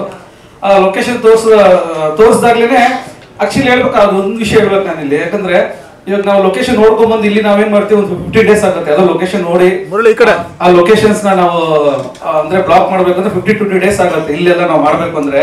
ಬಟ್ ಅಲ್ಲಿ ಹಾಗಿಲ್ಲ. ಅಲ್ಲಿ ಸರ್ ನಂಗೆ ಲೊಕೇಶನ್ ತೋರಿಸಿದಾಗ ಈ ಸರ್ ಈ ಲೊಕೇಶನ್ ಓಕೆ ಆಗತ್ತೆ ಅಂದ್ರೆ ಅಲ್ಲೇ ಸ್ಪಾಟ್ ಅಲ್ಲಿ ಅವ್ರ ಕೋರ್ಡಿನೇಟರ್ ಬರೋರು, ಅಲ್ಲೇ ಲ್ಯಾಪ್ಟಾಪ್ ಅಲ್ಲಿ ತೆಗೆದು ಅಲ್ಲೊಂದು ಮೇಲ್ ಹಾಕೋರು, ಮೇಲ್ ಹಾಕಿದ ತಕ್ಷಣ ಇಮಿಡಿಯೇಟ್ ರೆಸ್ಪಾನ್ಸ್ ಬರೋದು, ಈ ಲೊಕೇಶನ್ ಓಕೆ ಅಂತ ಹೇಳೋರು. ಬಟ್ ಎಷ್ಟು ಫಾಸ್ಟ್ ಆಗಿತ್ತು ಅಂದ್ರೆ ನಮಗೆ ಹೋಗಿ ಸುತ್ತಾಡ್ಕೊಂಡು ಆದ್ಮೇಲೆ 10 ದಿವಸ ಆದ್ಮೇಲೆ ಅದು ಆತರ ಇರ್ಲಿಲ್ಲ. ನಮ್ಮಲ್ಲಿ ಆತರ ಬರ್ಬೇಕಿಲ್ಲ. ಯಾಕಂದ್ರೆ ನೋಡಿ ನಂಗೆ ಅದಕ್ಕೆ ಸಖತ್ ಖುಷಿ ಆಯ್ತು ಆ ವಿಷಯದಲ್ಲಿ. ಈ ಲೊಕೇಶನ್ ನೋಡಿರೋ ಜಾಗದಲ್ಲಿ ನಾವು ಒಂದ್ ದಿವಸ ನೋಡಿದಂದ್ರೆ ನೋಡೋದು ಆ ಜಾಗ ನಮ್ಗೆ ಇಷ್ಟ ಆಯ್ತು ಅಂದ್ರೆ ಆ ಲೊಕೇಶನ್ ಮೇಲ್ ಹಾಕ್ತಾರೆ ಆ ಜಾಗಕ್ಕೆ. ಹಾಕಿದಾಗ ನಮಗೆ ರೆಸ್ಪಾನ್ಸ್ ಬರುತ್ತೆ ಸಾರ್ಗೆ, ಓಕೆ ಲೊಕೇಶನ್ ಓಕೆ ಆಗಿದೆ ಅಂತಾರೆ, ಫಿಕ್ಸ್ ಆಗ್ತಾ ಇತ್ತು. ಫಸ್ಟ್ ಡೇ ನಾವು 2 ದಿವಸ ಲೊಕೇಶನ್ ನೋಡ್ಕೊಂಡ್ ಬಂದ್ವಿ. ಫಸ್ಟ್ ಡೇ ಶೂಟಿಂಗ್ ಸೂಪರ್ ಆಗಿ ಆಯ್ತು ನಮಗೆ. ಫಸ್ಟ್ ಡೇ ಶೂಟಿಂಗ್ ಸೂಪರ್ ಆಗಿ ಆಯ್ತು ನಮಗೆ, ಅಂದ್ರೆ ಫುಲ್ ಸಕ್ಸಸ್ಫುಲ್ ಆಯ್ತು. ಸೆಕೆಂಡ್ ಡೇ ಮಂಜು ಸರ್ ಬಂದು ಮೀಟಿಂಗ್ ಹಾಕೋರು ಸಂಜೆ. ಮೀಟಿಂಗ್ ದಿನ ಮೀಟಿಂಗ್ ನಮ್ದು 6 ಗಂಟೆ ಆಯ್ತು ಅಂದ್ರೆ ಮೀಟಿಂಗ್ ಹಾಕೋದು 3 hours. ನಾವೆಲ್ಲ ಸುತ್ತಾಡೋಣ ನೋಡೋಣ ಅಂದ್ರು, ಏನು ಸಿಗ್ತಾ ಇರ್ಲಿಲ್ಲ. ಸರಿ ಹಿಂಗ್ ಹೇಳೋದು ಪ್ರೊಡ್ಯೂಸರ್ ಮೀಟಿಂಗ್ ಅಲ್ಲಿ ಕೂತ್ಕೊಳ್ತಾ ಇದ್ವಿ. ಮೀಟಿಂಗ್ ಮುಗಿದ್ಮೇಲೆ ನಾಳೆ ಹೇಳಿದ್ರು, ನಾಳೆ 11ರಿಂದ 1 ಗಂಟೆವರೆಗೂ ಮಳೆ ಇರುತ್ತೆ ಅಂತ ಹೇಳಿದ್ರು. 2 hours ಮಳೆ ಇರುತ್ತೆ ಅಂದ್ರು. ನಾನಂದೆ ಏನಿಲ್ಲ ಬಿಡಿ ಸರ್, ಮಳೆ ಏನಿರಲ್ಲ, ಶೂಟ್ ಮಾಡೋಣ ಹೋಗೋಣ ಅಂದ್ವಿ. ಸೇಮ್ ಅದೇ ತರ 11 ಗಂಟೆಗೆ ಮಳೆ ಸ್ಟಾರ್ಟ್ ಆದ್ರೆ 1 ಗಂಟೆ ನಿಲ್ಲೋದು. ಅಂದ್ರೆ ಅಷ್ಟೊಂದು ಪ್ರೆಡಿಕ್ಷನ್ ಇರೋದು. ಅಂದ್ರೆ ಆ ಜಾಗದಲ್ಲಿ ಸರ್ ಹೇಳಿದ್ದು ಲೊಕೇಶನ್ಸ್ ಯಾವ್ದೇ ಆಗಿ ಆ ಜಾಗದಲ್ಲಿ ಮಳೆ ಬರ್ತಂದ್ರೆ ಮಳೆ ಬರುತ್ತೆ, ಗಾಳಿ ಅಂದ್ರೆ ಗಾಳಿ, ಹೀಗೆ ಇರುತ್ತೋ. ಆದ್ರೆ ಅದ್ ಪ್ರಕಾರ ನಮ್ಗೆ ಬೆಳಗ್ಗೆ ಶೂಟಿಂಗ್ 8 ಗಂಟೆಗೆ ಬೆಳಕು ಕರೆಯೋದು ನಮ್ಗೆ. 2:30-3 ಗಂಟೆಗೆಲ್ಲ ಕತ್ಲೆ ಆಗೋಗೋದು. ಸಿಗ್ತದೆ 3 hours ಶೂಟಿಂಗ್ಸ್ ನಮ್ಗೆ ಇದ್ರಲ್ಲಿ. ಅದ್ರಲ್ಲ ಚಳಿ, ತುಂಬಾ ಚಳಿ ಇರೋದು ಆ ಜಾಗದಲ್ಲಿ. ಪಾಪ ಹೀರೋಯಿನ್ ಒಂದ್ಸರಿ ಬಿದ್ದು ಹೋಗ್ಬಿಟ್ಟಿದ್ರು, ಅಂದ್ರೆ ಮೂರ್ಛೆಯಾಗಿ ಬಿದ್ದು ಅವ್ರಿಗೆ ಪಾಪ ಅಷ್ಟೊಂದು ಚಳಿ ಇತ್ತು ಈ ಲೊಕೇಶನ್ಸ್ ಅಲ್ಲಿ. ಅದ್ಭುತವಾದ ಲೊಕೇಶನ್ ನಮ್ಗೆ ಮಂಜು ಸರ್ ನಮ್ಗೆ ಕೊಡ್ಸಿದ್ದು ಈ ಸಿನಿಮಾದಲ್ಲಿ. ನಿಜ ಹೇಳ್ಬೇಕಾದ್ರೆ ಒಂದೊಂದು ಬ್ಯೂಟಿ ಆಗಿದೆ. 2 ಸಾಂಗ್ ಅಷ್ಟೇನೆ ತುಂಬಾ ಒಳ್ಳೆ ಲೊಕೇಶನ್ ಕೊಟ್ಟಿದೆ. ಕಿರಣ್ ಸರ್ ಆಗಿರ್ಬೋದು, ನಮ್ಮ ಡೈರೆಕ್ಟ್ರು, ಆ ಕಾನ್ಸೆಪ್ಟು, ಆಮೇಲೆ ಲೊಕೇಶನ್ಸ್ ಎಲ್ಲಾನು ಶೂಟಬಲ್ ಆಯ್ತು ನಮ್ಗೆ. ಅದೊಂದು ವಿಷಯ ಹೇಳಿಲ್ಲ, ಮರ್ತ್ಬಿಟ್ಟು ಹೇಳ ಅಂತ ಗೊತ್ತಿಲ್ಲ ಇಲ್ಲಿ. ಅದೇನೆ ಕಾಸ್ಟ್ಯೂಮ್ಸ್ ಎಲ್ಲ ದಿನ ಕರ್ಕೊಂಡು ಹೋಗೋರು, ದಿನ ಕರ್ಕೊಂಡು ಹೋಗೋದು ಕಾಸ್ಟ್ಯೂಮ್ಸ್ ಪರ್ಚೇಸ್ ಮಾಡ್ಕೊಂಡ್ ಬರೋದು ನಮ್ದು ಇದೇ ಕೆಲಸ ಆಯ್ತು ಅಲ್ಲಿ. ಅದಕ್ಕೆ ಅಷ್ಟು ಬ್ಯೂಟಿಯಾಗಿ ಕಾಣ್ತಾ ಇದೆ ಎಲ್ಲಾನು. ಪ್ರತಿಯೊಂದು ತುಂಬಾ ಚೆನ್ನಾಗಿ ಕೋಪರೇಟ್ ಮಾಡೋದು, ಪ್ರತಿಯೊಂದು ಹೀರೋಯಿನ್ ಆಗಿರ್ಬೋದು, ಹೀರೋ ಆಗಿರ್ಬೋದು. ಯಾಕಂದ್ರೆ ಆ ಚಳಿ ನಿಜವಾಗಿ ಕೆಲಸ ಮಾಡೋಕ್ಕಾಗಲ್ಲ ಮೇಡಮ್. ಹೋಗಿದ್ದು ನವೆಂಬರ್ ಟೈಮಲ್ಲಿ ಹೋಗಿದ್ದು, ಸಿಕ್ಕಾಪಟ್ಟೆ ಚಳಿ, ಆಚೆ ಬರೋಕ್ಕಾಗಲ್ಲ, ಗ್ಲೌಸ್ ಹಾಕೊಂಡು ಬರೋಕೆ. ಅಂಥದ್ರಲ್ಲಿ ಹೀರೋಯಿನ್ ಬರೀ ಈ ತರ ಟ್ರಾನ್ಸ್ಪರೆಂಟ್ ಸ್ಯಾರಿ ಹಾಕೊಂಡು, ಹೀರೋ ಅದು ಸ್ವಲ್ಪ ಕೋಟ್ಸ್ ಎಲ್ಲ ಹಾಕೊಳ್ಳೋ ಪಾಪ ಅವ್ರು ಅದು ಇಲ್ಲ ಪಾಪ. ಅಷ್ಟೊಂದು ಇದಾಗಿ ಮಾಡೋರು, ವರ್ಕ್ ಮಾಡೋರು. ನಾವು ಅಲ್ಲಿ ಟೆನ್ಷನ್ ಹೇಳ್ತಾ ಇದ್ವಿ, ಹಿಂಗ್ ಮಾಡಿ ಹಂಗ್ ಮಾಡಿ ಅಂತ. ಬಟ್ ಆದ್ರೆ ಆ ನೋವು ನಮ್ಗೆ ಅಲ್ಲಿ ನಿಂತಾಗ್ಲೂ ಗೊತ್ತಾಗೋದು ಇದು. ಆಮೇಲೆ ನಮ್ಮ ಇವ್ರ ಬಗ್ಗೆ ಮಾತಾಡ್ಬೇಕು, ಕ್ಯಾಮರಾಮನ್ ಸರ್ ಬಗ್ಗೆ ಮಾತಾಡ್ಬೇಕು. ತುಂಬಾ ಅದ್ಭುತ ತಕ್ಕೊಟ್ಟಿದ್ದಾರೆ ಈ ಸಾಂಗ್ಗೆ. ಎಲ್ಲರೂ ತುಂಬಾ ಚಳಿಯಲ್ಲಿ ಮಾಡಿದ್ರು ಆ ಕ್ಯಾಮ್ರಾ ಎಲ್ಲ ಇಟ್ಕೊಂಡು ಓಡಾಡ್ಕೊಂಡು ಮಾಡೋದು ತುಂಬಾ ಕಷ್ಟ ಆಯ್ತು ಆ ಜಾಗಗಳಲ್ಲಿ. ಮನೋಹರ್ ಜೋಶಿ ಅವರು ತುಂಬಾ ಚೆನ್ನಾಗಿ ಇದ್ ಮಾಡ್ಕೊಂಡ್ರು. ನನ್ಗೆ ಗೊತ್ತಿರ್ಲಿಲ್ಲ ಲಿರಿಕ್ಸ್ ರೈಟರ್ ಫೀಮೇಲ್ ಅಂತ, ಬಟ್ ಅದ್ಭುತವಾಗಿ ಮಾಡಿದ್ದಾರೆ ಇದರಲ್ಲಿ ಸಾಂಗ್. ಇದನ್ನ ಅದೇ ತರ ನಮ್ಗೆ ಇನ್ನೊಬ್ರು ಎಡಿಟರ್ ಅಮಿತ್ ಅಂತ ತುಂಬಾ ಚೆನ್ನಾಗಿ ಎಡಿಟ್ ಮಾಡ್ಕೊಟ್ಟಿದ್ದಾರೆ ಈ ಸಾಂಗ್ ನ ಇದರಲ್ಲಿ. ಆಮೇಲೆ ನಮ್ಮ ಮ್ಯೂಸಿಕ್ ಡೈರೆಕ್ಟರ್ ಅನೂಪ್ ಸರ್ ಬಗ್ಗೆ ಮಾತಾಡೋಗಿಲ್ಲ. ಅವ್ರ ಜೊತೆಗೆ ಡಾರ್ಲಿಂಗ್ ಸಿಂಗ್ ಸಾಂಗ್ ಇಂದ ಹಿಡಿದು ಇಲ್ಲಿವರೆಗೂ ತುಂಬಾ ಚೆನ್ನಾಗಿ ಸಾಂಗ್ಸ್ಗಳು ಅವ್ರ ಜೊತೆಗೆ ಮಾಡೋ ಸಾಂಗ್ಸ್ ಎಲ್ಲ ತುಂಬಾ ಚೆನ್ನಾಗಿ ವರ್ಕೌಟ್ ಆಗಿದೆ. ಥ್ಯಾಂಕ್ ಯು ಎಲ್ರಿಗೂ. ಇನ್ನೇನ ಕೇಳಿದ್ರೆ ಕೇಳ್ಬೋದು. ಬಟ್ ಓಕೆ, ಅವ್ರ ಕಾಮಿಡಿ ಸೆನ್ಸ್ ಇದೆಲ್ಲ, ಅದು ಆಚೆ ಮಾತ್ರ ಕಾಮಿಡಿ ಇರುತ್ತೆ, ಬಟ್ ರೊಮ್ಯಾಂಟಿಕ್ ತುಂಬಾ ಇದೆ ಅವ್ರಿಗೆ. Thank you. ಯಾರಾದ್ರೂ ಪ್ರಶ್ನೆ ಕೇಳೋದಿದ್ಯಾ? Very well presented. ನಿಮ್ಗೆ ಅಷ್ಟು ಥಾಟ್ ಪ್ರೊಸೆಸ್ ನಮ್ಮ ಗೌತಮ್ದು. So Gautam, thank you so much. ಹೇಳ್ಬೇಕಂತಂದ್ರೆ ಎಲ್ಲರೂ ಹೇಳಿದ್ದಾರೆ ಎಷ್ಟು ಚಳಿ ಇತ್ತು ಏನು ಅಂತ. ಬಟ್ ನನಗೆ ಮುರಳಿ ಮಾಸ್ಟರ್ ತುಂಬ ಸಪೋರ್ಟ್ ಮಾಡಿ ಯಾವ ಥರ ಎಲ್ಲ ಈಚ್ ಆ್ಯಂಡ್ ಎವ್ರಿ ಶಾರ್ಟಿಗೆ ಹೆಲ್ಪ್ ಮಾಡಿರೋದಕ್ಕೆ thank you so much. Producers thank you, ಈ ಥರ ಇಷ್ಟು ದೊಡ್ಡ ಅಪರ್ಚುನಿಟಿ ಕೊಟ್ಟಿದ್ದಕ್ಕೆ. ಆಮೇಲೆ 14th ಫೆಬ್ರವರಿಗೆ ಮೂವಿ ರಿಲೀಸ್ ಆಗ್ತಾ ಇದೆ, ಎಲ್ಲರೂ ಬಂದು ಮೂವಿ ನೋಡಿ. Thank you. ತುಂಬ ಕಷ್ಟ ಇತ್ತು, ಬಟ್ ಏನೋ ಒಂಥರ ಮಾಡಬೇಕು ಅಂತ ಛಲ ಇದ್ದಿದ್ದಕ್ಕೆ I think it was very easy. ಅದೊಂದು ವೆಲ್ ಪವರ್ ಇತ್ತು ಅಂತ ಅನ್ಸುತ್ತೆ. ಏನಾದ್ರು ಪ್ರಶ್ನೆ ಕೇಳೋದಿದೆಯಾ ಮೃದುಲಾ ಅವ್ರಿಗೆ? ಪ್ರೇಮಿಗಳಿಗೆ ಶುಭಾಶಯಗಳು ಫಸ್ಟ್ ಆಫ್ ಆಲ್. ಆ್ಯಂಡ್ ಬಂದು there is one opportunity to see movie on that day. ತುಂಬ ಚೆನ್ನಾಗಿರುತ್ತೆ. Romance and comedy with action ತುಂಬ ಚೆನ್ನಾಗಿರುತ್ತೆ. ಬಂದು ನೋಡಿ ಎಲ್ಲರೂ. ನನಗೆ ಹಿಂದಿಗೆ ಒಂದು ಅಪಾರ್ಚುನಿಟಿ ಕೊಟ್ಟಿದ್ದಕ್ಕೆ ಅಫ್ಕೋರ್ಸ್ ವೆರಿ ಗ್ರೇಟ್ಫುಲ್. ಆ್ಯಂಡ್ ಅಲ್ಲಿಂದ ರೆಸ್ಪಾನ್ಸ್ ನೋಡಿ ಇನ್ನೂ ತುಂಬ ಖುಷಿ ಆಯಿತು. Grateful for it. ತುಂಬಾ ಚೆನ್ನಾಗಿ ಕಾಣಿಸ್ತಾ ಅದ್ದೂರಿಯಾಗಿ ಸಿನಿಮಾ ಮೂಡಿ ಬಂದಿದೆ. ಅಂಡ್ ಇದಕ್ಕೆ ಕಾರಣಕರ್ತರು ಸಿನಿಮಾದ ನಿರ್ಮಾಪಕರು ಮಂಜುನಾಥ್ ವಿಶ್ವಕರ್ಮ ಹಾಗೆ ಕಿರಣ್ ಬರ್ತೂರ್ ಅವರು ದಯವಿಟ್ಟು ವೇದಿಕೆಗೆ ಬರಬೇಕು ಅಂತ ಕೇಳ್ಕೊಳ್ತಾ ಇದ್ದೀನಿ. ಹೊರಗಡೆ ಮಾಡೋಣ, ಸಾಂಗು ಹಾಗೆ ಇದೆ. ಒಂದು ಲಂಡನ್ ಅಲ್ಲಿ ಶೂಟ್ ಮಾಡೋಣ UK ಅಂದ್ಬಿಟ್ಟು. ಕಂಪ್ಲೀಟ್ ಕ್ರೆಡಿಟ್ ಶೂಟ್ ಕೊಟ್ಟು ಮೈ ಫ್ರೆಂಡ್ ಬ್ರದರ್ ಮಂಜುನಾಥ್ಗೆ. ಯಾಕಂದರೆ ಒಂದು ಚೂರು ಕೊರತೆ ಮಾಡಲಿಲ್ಲ, ಎಲ್ಲರಿಗೂ ಎಷ್ಟು ಚೆನ್ನಾಗಿ ನೋಡ್ಕೊಂಡು ಅಂದರೆ ಒಂದು ಕ್ಯಾರವನ್ನೇ ಮಾಡಿಬಿಟ್ಟಿದ್ರು ನಮಗೆ. ಕರೆಕ್ಟಾ? ಒಂದು ಕ್ಯಾರವನ್ನೇ ಮಾಡಿಬಿಟ್ಟಿದ್ರು ನಮಗೆ, ಅಂದರೆ ಎಲ್ಲರಿಗೂ ಆರ್ಟಿಸ್ಟ್ಗಳಿಗೆ. ಆಮೇಲೆ ಈ ಒಂದು ಜಾಗ ನೀಡಲ್ ಅಂತ, ಅದು ಜಾಗಕ್ಕೆ ಹೋಗೋದಕ್ಕೆ ಇಟ್ಸ್ ನಾಟ್ ಈಸಿ. ಆ ಜಾಗಕ್ಕೆ ಹೋಗಿ ಶೂಟಿಂಗ್ ಮಾಡೋದಕ್ಕೆ ಒಂದೊಂದು ಎಕ್ವಿಪ್ಮೆಂಟ್ನು ಎಷ್ಟೋ ಕೆಳಗಡೆ ನಡ್ಕೊಂಡು ಹೋಗ್ಬೇಕು.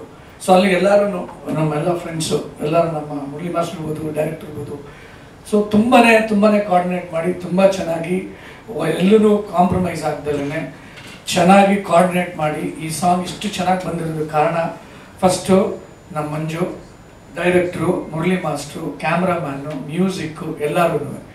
So cinema 14th world wide release ಆಗ್ತಾ ಇದೆ.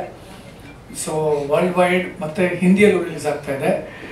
ಹಿಂದಿಯಲ್ಲಿ ವಿಸಿಕಾ ಫಿಲ್ಮ್ಸ್ ಅನ್ನೋರು ಅದನ್ನು ಡಿಸ್ಟ್ರಿಬ್ಯೂಷನ್ ತೊಗೊಂಡು ಡಿಸ್ಟ್ರಿಬ್ಯೂಟ್ ಮಾಡ್ತಿದ್ದಾರೆ. ಇನ್ನೊಂದು ವಿಷಯ ಏನು ಹೇಳಕ್ಕೆ ಇಷ್ಟಪಡ್ತೀನಿ ಅಂದರೆ, ಇವಾಗ ನಮ್ಗೆ ಅವಾಗಲೇ ಒಂದಿಷ್ಟು ನಾರ್ತ್ ಇಂಡಿಯಾ ರೈಟ್ಸ್ಗಳು ಅಂದರೆ ಡಿಸ್ಟ್ರಿಬ್ಯೂಷನ್ ರೈಟ್ಸ್ಗಳು ಮಾರಾಟವಾಗಿದೆ ಅವಾಗ ನಾರ್ತ್ ಇಂಡಿಯಾದ especially. It is already been done. And north ಇಂಡಿಯಾದಲ್ಲಿ ನಮಗೆ OTT ಅವ್ರ ಜೊತೆ ಮತ್ತು ಸ್ಯಾಟ್ಲೈಟು ಅದು ಮಾತುಕತೆ ಆಲ್ಮೋಸ್ಟ್ ಫೈನಲ್ ಸ್ಟೇಜಲ್ಲಿದೆ.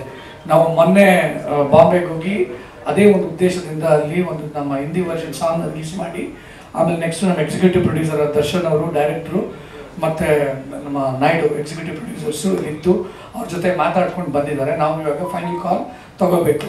ಬಟ್ ಏನಂದರೆ ನೇಪಾಳದ ರೈಟ್ಸು ಸೇಲ್ ಆಗಿ ನಮ್ಗೆ ಯಾವಾಗಲೇ ಅದರದ್ದು ಕಾಸು ಬಂದಾಗಿದೆ.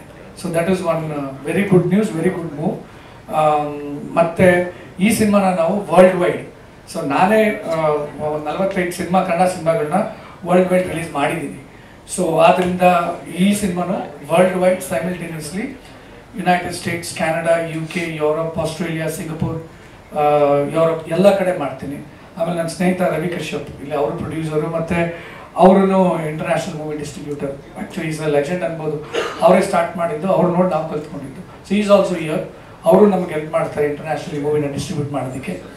So this is about the movie. ಬೇರೆ ಏನಾದರೂ ಕ್ವೆಶನ್, ಎನಿಥಿಂಗ್?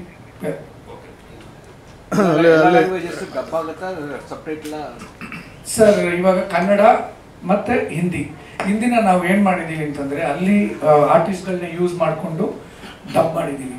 ನಾವು ಬೇರೆಯವ್ರಿಗೆ ಡಬ್ಬಿಂಗ್ ನೀವು ಮಾಡ್ಕೊಳ್ಳಿ ಅಂತ ಡಬ್ಬಿಂಗ್ ರೈಟ್ಸ್ ಕೊಟ್ಟಿದ್ದು ಸರ್.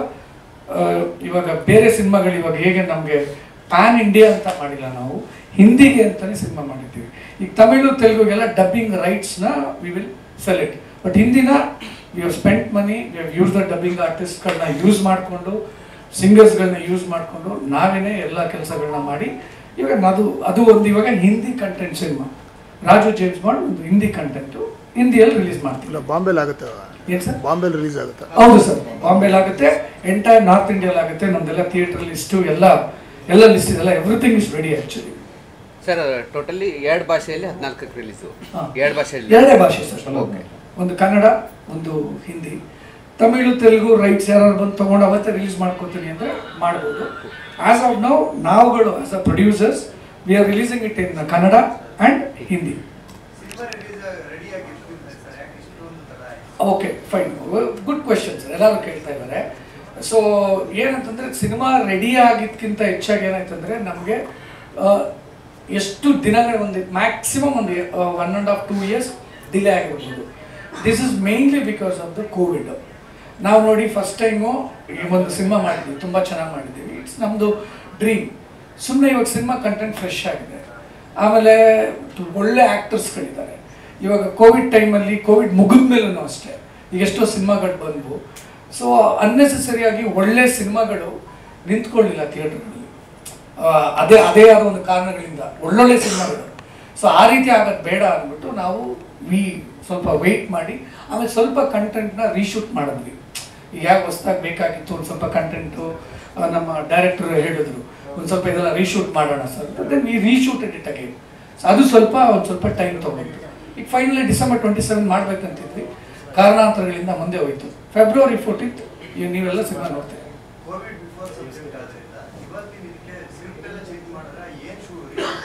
ಸರ್ ಇದು ಕೋವಿಡ್ ಬಿಫೋರ್ ಸಬ್ಜೆಕ್ಟೇ ಅಲ್ಲ, ಇದು ಯೂನಿವರ್ಸಲ್ ಸಬ್ಜೆಕ್ಟು.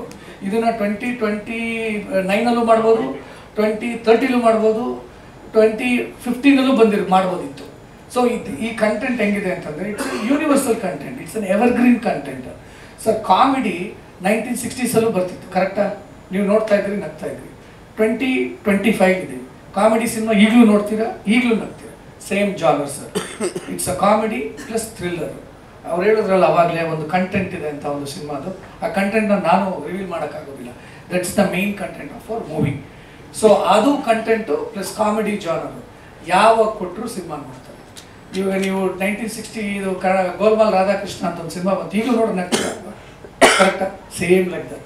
ಇದು 25 ವರ್ಷ ಆದರೂ ಈ ಸಿನಿಮಾ ನನ್ನ ಪ್ರಕಾರ ಜನ ನೋಡ್ಬೋದು, ನಗ್ಬೋದು. ಅದಾಗೆಲ್ಲ ಬರ್ತಾ ಇದ್ದೀರಾ, ಪಾಪ ನಮ್ಮ ಬಗ್ಗೆ ಬರಿತಾ ಇದ್ದೀರಾ, ಹಾಗೇನೆ ಸಪೋರ್ಟ್ ಮಾಡಿ. ಇವ್ರು ಹೇಳಿದಾಗೆ ಮುಂದೆ ಕೂತ್ಕೊಂಡಿರೋ ಇವರಿಬ್ಬರು ಜೋಡಿ ಅಂತಾರ ನಮಗೆ ತುಂಬ ಚೆನ್ನಾಗಿ ಸಪೋರ್ಟ್ ಮಾಡಿದ್ದೀರಾ, ಒಳ್ಳೊಳ್ಳೆ ಫೋಟೋಸ್ ತೆಗೆದು ಚೆನ್ನಾಗಿ ಹಾಕಿದ್ದೀರಾ ಮೀಡಿಯಾದಲ್ಲಿ, ತುಂಬ ಥ್ಯಾಂಕ್ಸ್. ಸೊ ಇನ್ನೇನು ಹೇಳ್ಬೇಕು, ಎಲ್ಲರೂ ಮಾತಾಡ್ಬಿಟ್ಟಿದ್ದಾರೆ.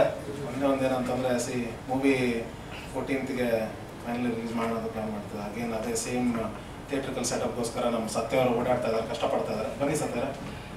ಅದೇ ಸತ್ಯ ಅವರು ಡಿಸ್ಟ್ರಿಬ್ಯೂಟ್ ಮಾಡ್ತಾರೆ ಸರ್, ಬನ್ನಿ ಸರ್. ಸತ್ಯ ಅವರೇ ಒಂದೆರಡು ಮಾತಾಡ್ತಾರೆ, ನೀವೆಲ್ಲ ಕ್ವಶನ್ಸ್ ಇದೆ ಅವ್ರಿಗೆ ಕೇಳ್ಬೋದು. ಇವರಿಬ್ರು ನಮ್ಗೀಗ ಚೆನ್ನಾಗಿ ಸಪೋರ್ಟ್ ಆಗಿದ್ದಾರೆ, ತುಂಬ ನಂಬಿಕೆ ಇದೆ ಇವ್ರ ಮೇಲೆ. ಸೊ ಇವ್ರು ಹೇಗೆ ಥಿಯೇಟರ್ ನಿಲ್ಲಿಸ್ಕೊಡ್ತಾರೋ ನಮ್ಗೆ ಮೇಲೆ ನಮ್ಮ ಮೂವಿ ನಿಂತ್ಕೊಳ್ಳುತ್ತೆ. ಸೊ ಸತ್ಯ ಅವರೇ. ಎಲ್ಲರಿಗೂ ನಮಸ್ಕಾರ. ನಂದು ಮತ್ತು ದೀಪಕ್ದು ಹೆಚ್ಚು ಕಮ್ಮಿ ಒಂದು 10-12 ವರ್ಷದ ಮೇಲಿನ ಜರ್ನಿ. ಅಂದರೆ ನಾನು ನಾಗಭರಣ ಸರ್ ಹತ್ರ ಅಸಿಸ್ಟೆಂಟ್ ಡೈರೆಕ್ಟರ್ ಆಗಿದ್ದಾಗ, ಅವರು ಉಪೇಂದ್ರ ಸರ್ ಹತ್ರ ಅಸಿಸ್ಟೆಂಟ್ ಡೈರೆಕ್ಟರ್ ಆಗಿದ್ದಾಗ ನಾವಿಬ್ಬರು ಮೀಟಾಗಿ ನಾನು ಮಾಡ್ಕೊಂಡಿರೋ ಕಥೆನೂ ಮತ್ತು ಅವ್ರು ಮಾಡ್ಕೊಂಡಿರೋ ಕಥೆನೂ ಸೇಮ್ ಇತ್ತು ಅಂತ ನಮ್ಮಿಬ್ರನ್ನ ಕಲ್ಯಾಣ್ ಸರ್ ಮೀಟ್ ಮಾಡಿಸಿದ್ರು. ನೀವಿಬ್ರು ಒಂದೇ ಥರ ಕತೆ ಮಾಡ್ಕೊಂಡ್ಬಿಟ್ಟಿದ್ದೀರಾ, ನೋಡ್ಕೊಂಡು ಸಿನಿಮಾ ಮಾಡಿ ಅಂತ. ಸೊ ಹಂಗೆ ಪರಿಚಯ ಆಗಿದ್ದು ನಾನು ದೀಪಕ್ಕು. ಅವಾಗಿಂದ ನಮ್ಮಿಬ್ರದ್ದು ಜರ್ನಿ, ಅಂದರೆ ನಾವಿಬ್ಬರು ರೂಮ್ಮೇಟ್ಸ್ ಆಗಿದ್ವಿ, ಕಂಟಿನ್ಯೂಸ್ ಆಗಿ ಸಿನಿಮಾಗಳು ಮಾತಾಡ್ತಾ ಇದ್ವಿ. ಆಮೇಲೆ ದೀಪಕ್ ಭಾಗ್ಯರಾಜ್ ಅಂತ ಟ್ರಾವೆಲ್ ಮಾಡಿದ್ರು, ನಾನು ಈ ಕಡೆ ರಾಮರಾಮರೇ ಅಂತ ಟ್ರಾವೆಲ್ ಮಾಡಿದೆ. ಸೊ ಆವಾಗ ನಾನು ಕತೆ ಮಾಡಿಕೊಂಡು ನಿರ್ಮಾಪಕರುಗಳನ್ನು ಹುಡುಕಿ ಯಾರೂ ನಿರ್ಮಾಪಕರುಗಳು ಸಿಗ್ತಲೆ, ಸರಿ ನಾವೇ ಸಿನಿಮಾ ಮಾಡೋಣ ಅಂತ ನಾವೇ ನಿರ್ಮಾಣ ಮಾಡಿಕೊಂಡು ಮಾಡಿದ್ದು ಸಿನಿಮಾ ರಾಮರಾಮರೇ. ಹಾಗೆ ರಾಮರಾಮರೇ ಆದ್ಮೇಲೆ ಒಂದಲ್ಲ ಎರಡಲ್ಲ ಆ ಟೈಮಲ್ಲಿ ನಾನು ದುಡ್ಡು ಹಾಕಿ ಎಲ್ಲೆಲ್ಲಿಂದನೋ ದುಡ್ಡು ತೊಗೊಂಬಂದು ಯಾರ್ಯಾರ ಹತ್ರನೋ ದುಡ್ಡು ಇಸ್ಕೊಂಬಂದು ಒಂದೊಂದು 2 ವರ್ಷ ಕಷ್ಟಪಟ್ಟು ಸಿನಿಮಾ ಮಾಡಿ, ಸಿನಿಮಾ ಎಲ್ಲ ರಿಲೀಸ್ ಮಾಡೋ ಟೈಮ್ಗೆ ಡಿಸ್ಟ್ರಿಬ್ಯೂಟರ್ ಹತ್ರ ಹೋಗಬೇಕು. ಯಾಕಂದರೆ ಅದು ಆ್ಯಕ್ಚುಲಿ ಮೇಯ್ನು. ಸಿನಿಮಾ ಮಾಡೋದು ನಿಜವಾಗ್ಲೂ ಮೇಯ್ನ್ ಅಲ್ಲ, ಸಿನಿಮಾನ ವ್ಯಾಪಾರ ಮಾಡೋದು ಮೇಯ್ನು. ಸೊ ನನಗೆ ಅವಾಗ ಅನಿಸಿದ್ದು, ನಾನು ಇಷ್ಟೆಲ್ಲ ಸಾಲ ಮಾಡಿ ಇಷ್ಟೆಲ್ಲ ರಿಸ್ಕ್ ತೊಗೊಂಡು ಸಿನಿಮಾ ಮಾಡ್ತಾ ಇದ್ದೀನಿ, ಬಟ್ ಸಿನಿಮಾ ವ್ಯಾಪಾರನೇ ಗೊತ್ತಾಗ್ತಾ ಇಲ್ವಲ್ಲ ನನಗೆ. ಅಂದರೆ ಸಿನಿಮಾ ಡಿಸ್ಟ್ರಿಬ್ಯೂಷನ್ ಹೆಂಗಾಗತ್ತೆ, ದುಡ್ಡು ಹೆಂಗೆ ಬರುತ್ತೆ, ಯಾರ ಹತ್ರ ಏನು ಮಾತಾಡಬೇಕು, ಥಿಯೇಟ್ರ್ ಸೆಟಪ್ ಹೆಂಗಾಗತ್ತೆ, ಏನೂ ಗೊತ್ತಿಲ್ಲದಲ್ಲೇ ಬ್ಲೈಂಡಾಗಿ ಸಿನಿಮಾಗೆ ದುಡ್ಡು ಹಾಕ್ತಾ ಇದ್ದೀನಲ್ಲ ಅಂತ ಡಿಸೈಡ್ ಮಾಡಿ, ಸರಿ ನಾನು ಡಿಸ್ಟ್ರಿಬ್ಯೂಷನ್ನು ಕಲ್ತ್ಕೊಂಬೋಣ, ಡಿಸ್ಟ್ರಿಬ್ಯೂಷನ್ನು ಸ್ಟಾರ್ಟ್ ಮಾಡೋಣ ಅಂತ 2021-22 ಇಸ್ವಿಲಿ ನಾನು ಡಿಸ್ಟ್ರಿಬ್ಯೂಷನ್ ಸ್ಟಾರ್ಟ್ ಮಾಡಿದ್ದು, ಸತ್ಯ ಸಿನಿ ಡಿಸ್ಟ್ರಿಬ್ಯೂಷನ್ ಅಂತ. ಸೊ ಅವಾಗಿಂದ ಒಂದು 45ಕ್ಕೂ ಹೆಚ್ಚು ಕನ್ನಡ ಸಿನಿಮಾಗಳನ್ನ ಡಿಸ್ಟ್ರಿಬ್ಯೂಟ್ ಮಾಡಿದ್ವಿ. ನನ್ನ ಇಂಟೆನ್ಷನ್ ಏನಂದರೆ, ಡಿಸ್ಟ್ರಿಬ್ಯೂಷನ್ ಅನ್ನೋದು ನಿಜವಾಗ್ಲೂ ಎಲ್ಲ ನಿರ್ಮಾಪಕರುಗಳಿಗೂ ಎಲ್ಲ ನಿರ್ದೇಶಕರುಗಳಿಗೂ ಅದ್ರ ಐಡಿಯಾ ಇರಬೇಕು ಅಂತ. What is distribution? ಯಾರಿಗೂ ತುಂಬ ಜನಕ್ಕೆ, ಈಗ ನಾನು ಸಿನಿಮಾ ಮಾಡಿದಾಗ ನನಗೂ ನಿಜವಾಗ್ಲೂ ಗೊತ್ತಿರಲಿಲ್ಲ ಡಿಸ್ಟ್ರಿಬ್ಯೂಷನ್ ಅಂದರೆ ಏನು, ಹೆಂಗಾಗತ್ತೆ, ಅದ್ರ ಪ್ರೋಸೆಸ್ ಏನು, ಎಲ್ಲೆಲ್ಲಿ ದುಡ್ಡು ಕೊಡ್ತೀವಿ, ದುಡ್ಡು ಹೆಂಗೆ ಬರುತ್ತೆ, ಥಿಯೇಟ್ರ್ ಸೆಟಪ್ ಅಂದ್ರೆ ಏನು, ಯಾಕೆ ಥಿಯೇಟ್ರ್ಗಳು ಸಿಗ್ತಾ ಇಲ್ಲ, ಥಿಯೇಟ್ರ್ಗಳು ಸಿಗದೇ ಇರೋದಕ್ಕೆ ಕಾರಣ ಏನು, ಸರಿ ಸಿಗದೇ ಇರೋ ಥಿಯೇಟ್ರ್ಗಳನ್ನ ವಾಪಸ್ ತಗೊಳ್ಳೋದು ಹೆಂಗೆ. ಸೊ ಈ ಥರ ಒಂದು 1000 ಇದೆ. ಕೂತ್ಕೊಂಡು ಕತೆ ಬರಿತೀವಿ, 2 ವರ್ಷ ಸ್ಕ್ರಿಪ್ಟ್ ಡಿಸ್ಕಷನ್ ಮಾಡ್ತೀವಿ, ಸಾಲ ಸೋಲ ತೊಗೊಂಬಂದು ಸಿನಿಮಾ ಮಾಡ್ತೀವಿ. ಬಟ್ ವ್ಯಾಪಾರ ಹೆಂಗ್ ಮಾಡೋದು ಅನ್ನೋದೇ ಗೊತ್ತಿಲ್ಲದೆ ಈ ಬಿಸ್ನೆಸ್ ಮಾಡೋದಿದೆಯಲ್ಲ ತುಂಬಾ ರಿಸ್ಕಿ ಜಾಬು. ಸೊ ಇದು ನನ್ನಿಂದ ಒಂದು ಸ್ವಲ್ಪ ಬೇಸಿಕ್ ಆಗಿ ತಿಳ್ಕೊಂಡ್ರೆ ತುಂಬಾ ಜನಕ್ಕೆ ಈ ವಿಷಯ ನಾನು ಹೇಳ್ಬೋದು, ಇದು ಡಿಸ್ಟ್ರಿಬ್ಯೂಷನ್ ಈ ತರ ಮಾಡ್ಬೇಕು ಡಿಸ್ಟ್ರಿಬ್ಯೂಷನ್ ಅಂತ ಹೇಳ್ಬೋದು ಅನ್ನೋ ಒಂದೇ ಕಾರಣ ನಾನು ಡಿಸ್ಟ್ರಿಬ್ಯೂಷನ್ ಕಲ್ತ್ಕೊಳ್ಳೋಕೆ ಶುರು ಮಾಡಿದ್ದು. ಬಟ್ ನಾನಿಬ್ರು ನಿರ್ಮಾಪಕರಿಗೂ ಹೇಳ್ತೀನಿ, ಸಿನಿಮಾ ಡಿಸ್ಟ್ರಿಬ್ಯೂಷನ್ ಕೇಕ್ ವಾಕ್ ಅಂತೂ ಅಲ್ವೇ ಅಲ್ಲ ಸರ್, ಖಂಡಿತ. ಇವತ್ತು ನಾವೆಲ್ಲ ಹಿಂಗೆ ಖುಷಿಯಾಗಿ ಇಲ್ಲೆಲ್ಲ ಇದೀವಿ, ಆದ್ರೆ ಮೋಸ್ಟ್ಲಿ ಫೆಬ್ರವರಿ 1ನೇ ತಾರೀಕಿಂದ ಸ್ಟಾರ್ಟ್ ಆಗುತ್ತೆ ನಮ್ದು ಆಕ್ಚುಲಿ ಜೀವನ ಏನು ಅಂತ. ನಿನ್ನೆನೂ ನಾನು ನ್ಯೂಸ್ ಅಲ್ಲಿ ನೋಡ್ತಾ ಇದ್ದೆ, ಒಂದು ಕನ್ನಡ ಸಿನಿಮಾಕ್ಕೆ ಥಿಯೇಟರ್ ಸಿಗ್ತಾ ಇಲ್ಲ ಅಂತ. ಈ ಥಿಯೇಟರ್ ಸಿಗ್ತಾ ಇಲ್ಲ, ಕನ್ನಡ ಸಿನಿಮಾಗಳಿಗೆ ಮೋಸ ಆಗ್ತಾ ಇದೆ ಅನ್ನೋದು ಇವತ್ತು ನೆನ್ನೆದಲ್ಲ. ನಾನು ಸಿನಿಮಾ ಇಂಡಸ್ಟ್ರಿಗೆ ಬರಕ್ ಮುಂಚೆಯಿಂದನೂ ಇರುವಂತ ಸಮಸ್ಯೆ. ಬಟ್ ಅದು ಬರೀ ಸಮಸ್ಯೆನೇ ಮಾತಾಡ್ತಾ ಇದೀವಿ ಎಲ್ಲರೂ ಅನ್ನೋದು ಬಿಟ್ರೆ ಅದಕ್ಕೇನು ಸೊಲ್ಯೂಷನ್ ಅಂತ ಯಾರೂ ಮಾತಾಡ್ತಾ ಇಲ್ಲ. ಪ್ರತಿ ಸಿನಿಮಾ ಆದಾಗ್ಲೂ ಒಬ್ಬ ಸಿನಿಮಾ ನಿರ್ಮಾಪಕ ಮತ್ತೆ ಸಿನಿಮಾ ನಿರ್ದೇಶಕ ಬರ್ತಾರೆ, ನಮಗೆ ಸಿನಿಮಾ ಥಿಯೇಟರ್ ಸಿಗ್ತಲ್ಲ, ನಮಗೆ ಸಿನಿಮಾ ಥಿಯೇಟರ್ ಸಿಗ್ತಲ್ಲ. ಆಯ್ತು, ಯಾರಿಗೂ ಸಿನಿಮಾ ಥಿಯೇಟರ್ ಸಿಗ್ತಾರ, ಸೊ ಸೊಲ್ಯೂಷನ್ ಏನು, ಅದಕ್ಕೆ ಸೊಲ್ಯೂಷನ್ ಕಂಡುಹಿಡಿಯೋದು ಯಾರು, ಅದಕ್ಕೆ ಸೊಲ್ಯೂಷನ್ ಮಾಡೋದು ಯಾರು, ಅದೇ ಗೊತ್ತಾಗ್ತಾ ಇಲ್ಲ. ಸೊ ಇವತ್ತು ಈ ಸ್ಟೇಜ್ ಯೂಸ್ ಮಾಡ್ಕೊಂಡು ನಾನು ಒಂದು ಹೇಳಕ್ಕೆ ಏನು ಇಷ್ಟಪಡ್ತೀನಿ ಅಂದರೆ, ಇದು ವ್ಯಾಪಾರ. ಅಂದರೆ ಸಿನಿಮಾ ಮಾಡೋದು ಎಮೋಷನ್ ಅಷ್ಟೇ, ಬಟ್ ಸಿನಿಮಾ ರಿಲೀಸ್ ಮಾಡೋದು ಅದು ಬಿಸ್ನೆಸ್ಸು, ಅಲ್ಲಿ ಎಮೋಷನ್ ಖಂಡಿತ ಬರಲ್ಲ. ಸೊ ಇದು ವ್ಯಾಪಾರ ಅಂತಲೇ ನಿಂತಾಗ ವ್ಯಾಪಾರ ಮಾಡೋದು ಹೆಂಗೆ ಅಂತ ನಾವು ಎಲ್ಲರಿಗೂ ಹೇಳ್ಕೊಡ್ಬೇಕು, ಎಲ್ಲರೂ ಜೊತೆ ಆಗಬೇಕು ಮೇನು. ಅಂದರೆ ಒಬ್ಬೊಬ್ರು ಸಿನಿಮಾ ನಿರ್ಮಾಪಕರು ಬಂದಾಗ ಅವ್ರು ಬಂದು ಮಾತಾಡೋದು ಮತ್ತು ಹೊರಟೋಗೋದು, ಅವ್ರು ಬಂದು ಮಾತಾಡೋದು ಹೋಗೋದು ಆಗತ್ತೆ. ಬಿಟ್ಟರೆ ಎಲ್ಲರೂ ಒಟ್ಟಿಗೆ ಸೇರಿಕೊಂಡು ಯಾವ್ದಕ್ಕೆ ಇದು ಸಮಸ್ಯೆ ಆಗ್ತದೆ ಸರ್, ಈ ಸಮಸ್ಯೆನ ಫುಲ್ ಅಂತೂ ಸಾಲ್ವ್ ಮಾಡೋಕ್ಕೆ ಸಾಧ್ಯನೇ ಇಲ್ಲ. ಒಂದು ಸ್ವಲ್ಪ ಮಟ್ಟಿಗೆ ಸುಲಭ ಆಗೋ ಥರ ಕನ್ನಡ ನಿರ್ಮಾಪಕರುಗಳಿಗೆ, ಕನ್ನಡ ನಿರ್ದೇಶಕರಿಗೆ ಒಂಚೂರು ಸುಲಭ ಆಗೋ ಥರ ಏನು ಮಾಡ್ಬೋದು ಅನ್ನೋದು ಎಲ್ಲ ಒಟ್ಟಿಗೆ ಕೂತ್ಕೊಂಡು ಮಾತಾಡಿದಾಗ ಅದು ಮೋಸ್ಟ್ಲಿ ಸೊಲ್ಯೂಷನ್ ಸಿಗೋದು ಅನ್ಸುತ್ತೆ. ಸೊ ಆ ನಿಟ್ಟಿನಲ್ಲಿ ನಾವು ನಮ್ಮ ಜಗದೀಶ್ ರೆಡ್ಡಿ ಸರ್ ಅಂತ ಇವರೊಂದು 15-20 ವರ್ಷದಿಂದ ಇಂಡಸ್ಟ್ರಿಲಿ ಎಲ್ಲ ದೊಡ್ಡ ದೊಡ್ಡ ಸಿನಿಮಾಗಳು ಕೋ ಡೈರೆಕ್ಟರ್ಗಳಾಗಿ ಡಿಸ್ಟ್ರಿಬ್ಯೂಷನ್ ನೋಡ್ಕೊಂಡಿದ್ರು. ಇವತ್ತು ಅವರು ನನ್ನ ಜೊತೆ ಇದ್ದಾರೆ. ಸೊ ಈ ಸಿನಿಮಾನ ಒಂದು ಚಾಲೆಂಜಿಂಗ್ ಆಗಿ ತಗೊಂಡು ಆಲ್ ಓವರ್ ಕರ್ನಾಟಕ, ಇದು ನಂದು ಸಿನಿಮಾ, ಇದು ದೀಪಕ್ ಸಿನಿಮಾ ಅನ್ನೋದಕ್ಕಿಂತ ಇದು ನನ್ನ ಸಿನಿಮಾ. ಸೊ ನನ್ನ ಸಿನಿಮಾಗೆ ನಾವು ಎಷ್ಟು ಕಷ್ಟಪಟ್ಟು ಡಿಸ್ಟ್ರಿಬ್ಯೂಷನ್ ಮಾಡೋಕ್ಕೆ ಓಡಾಡ್ತೀವಿ, ಅಷ್ಟೇ ಕಷ್ಟಪಟ್ಟು ಡಿಸ್ಟ್ರಿಬ್ಯೂಷನ್ ಓಡಾಡ್ತೀವಿ ಸರ್. ಬಟ್ ನಾನು ಈಗಲೂ ಹೇಳ್ತೀನಿ, ನೀವುಗಳು ನಮ್ಮ ಜೊತೆ ಇರಬೇಕಷ್ಟೇ. ಅಂದರೆ ತುಂಬ ಇದು ನಿಜವಾಗ್ಲೂ ಕೇಕ್ ವಾಕಲ್ಲ ಡಿಸ್ಟ್ರಿಬ್ಯೂಷನ್ ಅನ್ನೋದು, ತುಂಬ ಸಮಸ್ಯೆಗಳಿದೆ. ಯಾಕಂದರೆ ಆಲ್ರೆಡಿ ನಾವು ಬೆಂಗಳೂರನ್ನ ಬಿಟ್ಕೊಟ್ಟು ಆಗೋಯ್ತು ಬೇರೆ ಭಾಷೆ ಸಿನಿಮಾಗಳಿಗೆ. ಬೆಂಗಳೂರು ಸಿಂಗಲ್ ಸ್ಕ್ರೀನ್ ಆಗಲಿ ಮಲ್ಟಿಪ್ಲೆಕ್ಸ್ಗಳಾಗಲಿ ನಿಜವಾಗ್ಲೂ ಕನ್ನಡಕ್ಕಂತೂ ಇಲ್ಲ. ಸೊ ಅಟ್ಲೀಸ್ಟ್ ಬೆಂಗಳೂರು ದಾಟಿ ಇರೋ ಆಚೆ ಇರೋ 28-29 ಡಿಸ್ಟ್ರಿಕ್ಟ್ ಇದೆ ಕರ್ನಾಟಕದಲ್ಲಿ, ಸಾವಿರಾರು ತಾಲೂಕುಗಳಿದೆ. ಅಲ್ಲೆಲ್ಲ ತುಂಬಾ ಜನ ಕನ್ನಡಿಗರು ಜೀವನ ಮಾಡ್ತಾ ಇದ್ದಾರೆ, ಕನ್ನಡ ಸಿನಿಮಾಗಳು ನೋಡಕ್ಕೆ ಇಷ್ಟಪಡ್ತಾ ಇದ್ದಾರೆ. ನಾವು ಅಟ್ಲೀಸ್ಟ್ ಇವಾಗ ಬೆಂಗಳೂರು ಆಗೋಗಿದೆ, ಅಲ್ಲಿಂದನಾದ್ರೂ ವಾಪಸ್ ಬರೋಣ. ಅಂದ್ರೆ ಅಲ್ಲೆಲ್ಲ ಕನ್ನಡ ಸಿನಿಮಾಗಳು ತೋರಿಸಿ ಅಭ್ಯಾಸ ಮಾಡಿಸಿ ಅಲ್ಲಿಂದ ವಾಪಸ್ ಬೆಂಗಳೂರನ್ನ ನಾವು ಕ್ಯಾಪ್ಚರ್ ಮಾಡ್ಕೊಳಕ್ಕಾದ್ರೂ ಟ್ರೈ ಮಾಡೋಣ. ನಾವು ಇಲ್ಲೇ ಕೂತ್ಕೊಂಡು ಬೆಂಗಳೂರಲ್ಲಿ ಒಂದು ಸ್ಟೇಜು ಮೀಡಿಯಾ ಮುಂದೆ ಕೂತ್ಕೊಂಡು ಬೆಂಗಳೂರಲ್ಲಿ ಥಿಯೇಟರ್ ಸಿಗ್ತಾ ಇಲ್ಲ ಅನ್ನೋಕ್ಕಿಂತ ಎಲ್ಲಿ ನೋಡಕ್ಕೆ ಇಂಟ್ರೆಸ್ಟ್ ಇದೆ ಜನಕ್ಕೆ ಅಟ್ಲೀಸ್ಟ್ ಅಲ್ಲಿ ರೀಚ್ ಮಾಡ್ಸೋಣ. ಕನ್ನಡ ಸಾಹಿತ್ಯ, ಕನ್ನಡ ಭಾಷೆ ಅನ್ನೋದು ಬರೀ ಸಿನಿಮಾ ಮೇಕರ್ಸ್ ಮಾತ್ರ ಕೆಲಸ ಅಲ್ಲ, ಇಡೀ ಎಲ್ಲರೂ ಸೇರ್ಕೊಂಡು ಮಾಡ್ಬೇಕಾಗಿರುವಂಥ ಕೆಲಸ. ಆ ಕೆಲಸ ಖಂಡಿತ ಮಾಡೋಣ. ಕನ್ನಡ ಸಿನಿಮಾಗಳನ್ನ ಎಲ್ಲ ಕಡೆ ರೀಚ್ ಮಾಡೋಕ್ಕೆ ಖಂಡಿತ ಪ್ರಯತ್ನ ಮಾಡೋಣ ಅಂತ ಹೇಳ್ತೀನಿ. ಆಮೇಲೆ ರಾಜು ಜೇಮ್ಸ್ ಒಂದು ಪಿಕ್ಚರ್ ನಾವು ನೋಡಿದ್ವಿ, ರೀ ರೆಕಾರ್ಡಿಂಗು ಎಫೆಕ್ಟ್ಸು ಆಗೋಕ್ಕಿಂತ ಮುಂಚೆನೇ ನೋಡಿದ್ವಿ. ಸಾರ್ ಹೇಳ್ದಂಗೆ ಒಂದು ಹ್ಯೂಮರ್ ಟ್ರಾವೆಲ್, ಖುಷಿಯಾಗಿದ್ರಲ್ಲಿ ಫ್ರೆಂಡ್ಶಿಪ್ ಬಗ್ಗೆ ಎಮೋಷನ್ಸ್ ಇದೆ, ತಂದೆ ತಾಯಿ ಎಮೋಷನ್ಸ್ ಇದೆ, ಲವ್ ಎಮೋಷನ್ ಇದೆ. ಎಲ್ಲ ಎಮೋಷನ್ನು ತುಂಬ ಚೆನ್ನಾಗಿ ಬ್ಲೆಂಡ್ ಮಾಡಿರುವಂಥ ಸಿನಿಮಾ. ಒಳ್ಳೇದಾಗಲಿ, ಎಲ್ಲ ಕನ್ನಡ ಚಿತ್ರಗಳಿಗೂ ಒಳ್ಳೇದಾಗಲಿ, ಎಲ್ಲ ನಿರ್ಮಾಪಕರಿಗೂ. ಜಾಸ್ತಿ ಇಷ್ಟು ಸಮಸ್ಯೆ ಇದೆ ಕನ್ನಡದಲ್ಲಿ 250 ಸಿನಿಮಾ ಆಗ್ತಾ ಇದೆ. ಏನಾದ್ರು ಒಂದು 10% ಸಮಸ್ಯೆ ಕಮ್ಮಿ ಆಗ್ಬಿಟ್ರೆ ನನ್ನ ಪ್ರಕಾರ ಕನ್ನಡದಲ್ಲಿ ಇನ್ನೊಂದು 500 ಸಿನಿಮಾ ಆಗುತ್ತೆ. 500 ಜನ ನಿರ್ಮಾಪಕರು ಬರ್ತಾರೆ, 500 ಜನ ನಿರ್ದೇಶಕರು ಬರ್ತಾರೆ, ಒಂದು 5,000 ಜನ ಟೆಕ್ನಿಷಿಯನ್ಸ್ ಊಟ ಮಾಡ್ತಾರೆ. ಒಂದು 10% ಸಮಸ್ಯೆ ಕಮ್ಮಿ ಆದ್ರೂ ಸಾಕು. ಆ ಥರ ಆಗಲಿ ಅಂತ ನಾನು ಕೇಳ್ಕೊತೀನಿ ಎಲ್ಲರಿಗೂ. ಮತ್ತೆ ಈ ಅವಕಾಶ ಅಂದರೆ ಇಷ್ಟು ಆರ್ಟಿಸ್ಟ್ಗಳಿರೋದು, ಎಲ್ಲ ಸೀನಿಯರ್ ಮೋಸ್ಟ್ ಆರ್ಟಿಸ್ಟ್ಗಳಿರೋ ಸಿನಿಮಾ ನಮ್ಮನ್ನು ನಂಬ್ಕೊಟ್ಟಿದ್ದೀರಾ. Thank you so much sir. ನಾವು 100% ಕೆಲಸ ಮಾಡ್ಕೊಡ್ತಾ ಇಲ್ಲ ಸರ್. ಅಂದ್ರೆ ನಾನು ಅವ್ರನ್ನ ಖಂಡಿತ ಬೈತಲ್ಲ, ಇದು ವ್ಯಾಪಾರ. ಅದಕ್ಕೆ ನಾನು ಹೇಳಿದ್ದು ಇದು ಎಮೋಷನ್ ಇಲ್ಲ ಇಲ್ಲಿ. ಅಂದ್ರೆ ಸಿನಿಮಾ ರಿಲೀಸ್ ಅಂತ ಬಂದಾಗ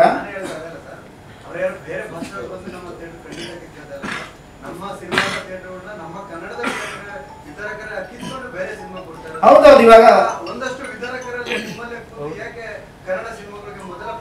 ಅದೇ ನಾನು ಹೇಳಿದ್ದು, ಅದೇ ನಾನು ಹೇಳ್ತಾ ಇರೋದು ಸರ್. ಅಂದ್ರೆ ಈಗ ನಾನು ಇಲ್ಲಿ ಕೂತ್ಕೊಂಡು ಮಾತಾಡೋ ಬದಲು ಎಲ್ಲರೂ ಸೇರ್ಬೇಕು. ಇವಾಗ ನಾವು ಇಲ್ಲಿವರೆಗೂ ಪ್ರಾಬ್ಲಮ್ ಇದೆ ಅಂತ ಇದೀವಿ. ಬಿಟ್ರೆ ನಾನು ಇನ್ಯಾರಾದ್ರೂ ವಿತರಕರ ಹತ್ರ ಹೋಗ್ತೀನಿ ಅನ್ಕೊಳ್ಳಿ, ಅವ್ರು ಬೇರೆ ಭಾಷೆ ವಿತರಣೆ ಮಾಡ್ತಾರೆ ಅಂದ್ರೆ ಅವ್ರು ಖಂಡಿತ ಒಪ್ಪಲ್ಲ.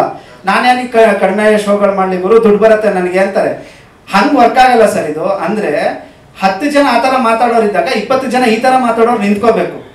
ಈ ಥರ ಮಾತಾಡೋರು ನಿಂತ್ಕೊಂಡು ಕನ್ವಿನ್ಸ್ ಮಾಡಬೇಕು ಸರ್, ಬೇರೆ ಏನೂ ಆಪ್ಷನ್ ಇಲ್ಲ. ಇಲ್ಲಿ ಎಲ್ಲರೂ ಜೊತೆಗೆ ಕೂತು ಮಾತಾಡಿ ಅದನ್ನ ಕನ್ವಿನ್ಸ್ ಮಾಡಿ ಮಾಡಬೇಕು ಅನ್ನೋದು ಬಿಟ್ರೆ ನೀನು ಮಾಡ್ತಾ ಇದೀಯಾ ನಾನು ಮಾಡ್ತಾ ಇದ್ದೀನಿ ಅಂತ ಕೂತ್ಕೊಂಡ್ರೆ ಅದು ಹಂಗೆ ಟ್ರಾವೆಲ್ ಆಗುತ್ತೆ ಬಿಟ್ರೆ ಅದರಿಂದ ಬೇರೆ ಏನು ಉಪಯೋಗ ಆಗಲ್ಲ ಸರ್.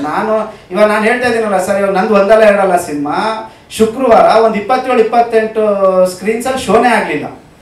ಬಟ್ ಯಾರಿಗೆ ಹೇಳೋದು, ಯಾರಿಗೆ ಹೇಳೋದು ಅನ್ನೋದು ಗೊತ್ತಿಲ್ಲ ಇಲ್ಲಿ. ಸೊ ಈ ಸಮಸ್ಯೆಗಳಿದೆಯಲ್ಲ, ಈ ಸಮಸ್ಯೆಗಳನ್ನ ನಾವು ಸಾಲ್ವ್ ಮಾಡ್ಕೋಬೇಕಾಗಿರೋದು. ಕೂತ್ಕೊಂಡು ಆಯ್ತು ಈ ವ್ಯಾಪಾರ ನಾವು ಒಪ್ಕೊಳ್ಳೋಣ, ಒಂದೊಂದು ಮಲ್ಟಿಪ್ಲೆಕ್ಸಲ್ಲಿ 30 ಶೋಗಳು ಕೊಡ್ತೀವಿ ಸರ್ ಬೇರೆ ಭಾಷೆಗಳ ಸಿನಿಮಾಗಳಿಗೆ. 30 ಶೋ ಯಾಕೆ ಕೊಡ್ತಾರೆ ಅಂದ್ರೆ ಅವರಿಗೆ ಮಲ್ಟಿಪ್ಲೆಕ್ಸ್ ಅವ್ರು ತುಂಬಾ ಸುಲಭವಾಗಿ ಹೇಳ್ತಾರೆ ನಮಗೆ ವ್ಯಾಪಾರ ಆಗುತ್ತೆ ಗುರು ನಾವು ಕೊಡ್ತೀವಿ ಅಂತ. ಆದ್ರೆ ಬೆಂಗಳೂರಲ್ಲಿ ನೀವು 30 ಕೊಡ್ಬೇಡ ಗುರು, ಒಂದು 20 ಕೊಡು, ಇನ್ನೊಂದು 10ನ ಈ ಕಡೆ ಡಿಸ್ಟ್ರಿಬ್ಯೂಟ್ ಮಾಡೋ, ಅಥವಾ ಒಂದು 3 ದಿವಸ ಬಿಟ್ಟು ಏನೋ ಒಂದು ಎಲ್ಲ ಪ್ರಾಬ್ಲಮ್ಗೂ ಒಂದು ಸೊಲ್ಯೂಷನ್ ಇರುತ್ತೆ ಸರ್. ಅದನ್ನ ನಾವು ಎಲ್ಲರೂ ಜೊತೆಗೆ ಕೂತ್ಕೊಂಡು ಮಾತಾಡಿ ಡಿಸ್ಕಸ್ ಮಾಡಿದ್ರೆ ಅದಕ್ಕೊಬ್ಬ ಏನಂತಾರಪ್ಪ ಯಾರೋ ಒಬ್ರು ಮಾತು ಕೇಳೋಂತ ಒಬ್ಬೊಬ್ರು ಬಂದು ಕೂತ್ಕೋಬೇಕು, ಒಬ್ಬ ಕ್ಯಾಪ್ಟನ್ ಅಂತ ಬಂದು ಕೂತ್ಕೋಬೇಕು, ಅವ್ರ ಮಾತನ್ನ ಯಾರೋ 4 ಜನ ಮರ್ಯಾದೆಯಿಂದ ಕೇಳಬೇಕು. ಸೊ ಇಷ್ಟೆಲ್ಲ ಕೆಲಸಗಳಿದೆ, ಇದೆಲ್ಲರೂ ಸೇರ್ಕೊಂಡು ಮಾಡೋದ್ರೆ ಆಗುವಂತ ಕೆಲಸ ಬಿಟ್ರೆ, ಇಲ್ಲಾಂದ್ರೆ ಬರೀ ಬ್ಲೇಮ್ ಗೇಮ್ ಆಗಕ್ಕೆ ಸ್ಟಾರ್ಟ್ ಆಗುತ್ತೆ ಸರ್. ಬ್ಲೇಮ್ ಗೇಮ್ ಆಗತ್ತೆ ಬಿಟ್ರೆ ಇನ್ನೇನು ಆಗಲ್ಲ. ಮೇನ್ ಅಂತಂದ್ರೆ ನನ್ನ ಪ್ರಕಾರ ಪ್ರೈಸ್, ಟಿಕೆಟ್ ಪ್ರೈಸ್ ಏನಿದೆ ಅಲ್ವಾ, ದಟ್ ಈಸ್ ಮೇನ್ಲಿ ಎಫೆಕ್ಟಿವ್. ಇಲ್ಲ ಸರ್, ಟಿಕೆಟ್ ಪ್ರೈಸ್ ತೆಲುಗು ತಮಿಳ್ಗೆ ಪ್ರೈಸ್ ಜಾಸ್ತಿ ಇದೆ ಅಲ್ವಾ, ಸೊ ಹಾಗಾಗಿ ಥಿಯೇಟರ್ಗೆ ಜಾಸ್ತಿ ದುಡ್ಡು ಬರುತ್ತೆ ಅಂತ ಅಂದ್ಬಿಟ್ಟು ಅವ್ರು ಕನ್ನಡ ಮೂವಿಗೆ ಪ್ರಿಫರೆನ್ಸ್ ಕಡಿಮೆ ಕೊಡ್ತಾರೆ, ತೆಲುಗು ತಮಿಳ್ಗೆ ಜಾಸ್ತಿ ಪ್ರಿಫರೆನ್ಸ್ ಕೊಡ್ತಾರೆ. ಆಕ್ಚುಲಿ ಗೌರ್ಮೆಂಟ್ ಮಾಡಿರೋದೇನೋ ಪ್ರೈಸ್ ಜಾಸ್ತಿ ಇಟ್ಟರೆ ಜನ ಕಡಿಮೆ ಬರ್ತಾರೆ ಅಂತ, ಬಟ್ ಅದು ಅಪೋಸ್ ಆಗಿ ವರ್ಕ್ ಆಗ್ತಿದೆ ರಿವರ್ಸ್. ಆಮೇಲೆ ನಾನು ಮಲ್ಟಿಪ್ಲೆಕ್ಸ್ ಮ್ಯಾನೇಜರ್ ನೋಡಿ, ನೀವು ಕನ್ನಡ ಮೂವಿ ಹಾಕಿದ್ರೆ ಥಿಯೇಟರ್ ನಿಮಗೆ ಕಲೆಕ್ಷನ್ಸ್ ಬರಲ್ಲ. ನೀವು ರಜನಿಕಾಂತ್ ಸಿನಿಮಾ ಹಾಕಿ ಕನ್ನಡ ಮೂವಿ ಹಾಕಿ ರಜನಿಕಾಂತ್ ಜಾಸ್ತಿ ಕೊಡ್ತಾರೆ. ಅದು ಆಕ್ಚುಲಿ ಗೌರ್ಮೆಂಟ್ ಮಾಡಿರೋದೇನೋ ಬೇರೆ ಲ್ಯಾಂಗ್ವೇಜಸ್ಗೆ ಆದ್ರೆ ಜಾಸ್ತಿ ಪ್ರೈಸ್ ಇಟ್ಟರೆ ಜನ ಬರಲ್ಲ ಅಂತ ಅಂದ್ಬಿಟ್ಟು, ಬಟ್ ಅದು ಅಪೋಸ್ ಆಗ್ಬಿಟ್ಟಿದೆ, ಇವತ್ತು ಸ್ಪೆಂಡಿಂಗ್ ಪವರ್ ಜಾಸ್ತಿ ಇದೆ. ಸೊ ಹಾಗಾಗಿ ನಮ್ಮ ಬೆಂಗಳೂರಲ್ಲಿ ಜನ ಕನ್ನಡ ಮೂವಿ ಬಿಟ್ಟು ತೆಲುಗು ತಮಿಳನ್ನ ಜಾಸ್ತಿ ವಾಚ್ ಮಾಡ್ತಾರೆ. ಒಂದು ತಂಡವಾಗಿ ಈ ಸಿನಿಮಾ ಕೆಲಸ ಮಾಡ್ತಾ ಇದ್ದೀನಿ. ತುಂಬ ಚೆನ್ನಾಗಿದೆ ಸಿನಿಮಾ ನೋಡಿದ್ದೀನಿ, ತುಂಬ ಪ್ರಾಮಿಸಿಂಗ್ ಆಗಿದೆ, ಮಜಾ ಮಾಡುತ್ತೆ. ಅಂದರೆ ಮಜಾ ಮಾಡ್ತಾರೆ ಪ್ರೇಕ್ಷಕರು, ಅದಂತೂ ಸತ್ಯ. ಆ ಥರದೊಂದು ಎಂಟರ್ಟೈನ್ಮೆಂಟ್ ಪ್ಯಾಕೇಜು. ಆ್ಯಂಡ್ ಸತ್ಯ ಅವರು ಡಿಸ್ಟ್ರಿಬ್ಯೂಟ್ ಮಾಡ್ತಾರೆ. ಸೊ ಅವ್ರದ್ದು ಸತ್ಯ ಪಿಕ್ಚರ್ಸು ತುಂಬ ಅಚ್ಚುಕಟ್ಟಾಗಿ ಒಂದು ಈಗಾಗಲೇ ಸತ್ಯ ಹೇಳ್ತಾ ಇದ್ದ ಈ ಡಿಸ್ಟ್ರಿಬ್ಯೂಷನ್ ವಿಚಾರ ಇದ್ರ ಆ ಥರದ್ದನ್ನೆಲ್ಲ ತುಂಬ ಸ್ಟಡಿ ಮಾಡಿ ತುಂಬ ಪ್ರೊಫೆಷ್ನಲ್ ಆಗಿ ಮಾಡ್ತಿದ್ದಾರೆ. ತುಂಬ ಚೆನ್ನಾಗಾಗಿದೆ ಅಂತ ಈ ಪಿಕ್ಚರ್ ಅಂತ ನನ್ನ ಒಂದು ಅನಿಸಿಕೆ. ಎಲ್ಲರಿಗೂ ಒಳ್ಳೆಯದಾಗಲಿ. Thank you.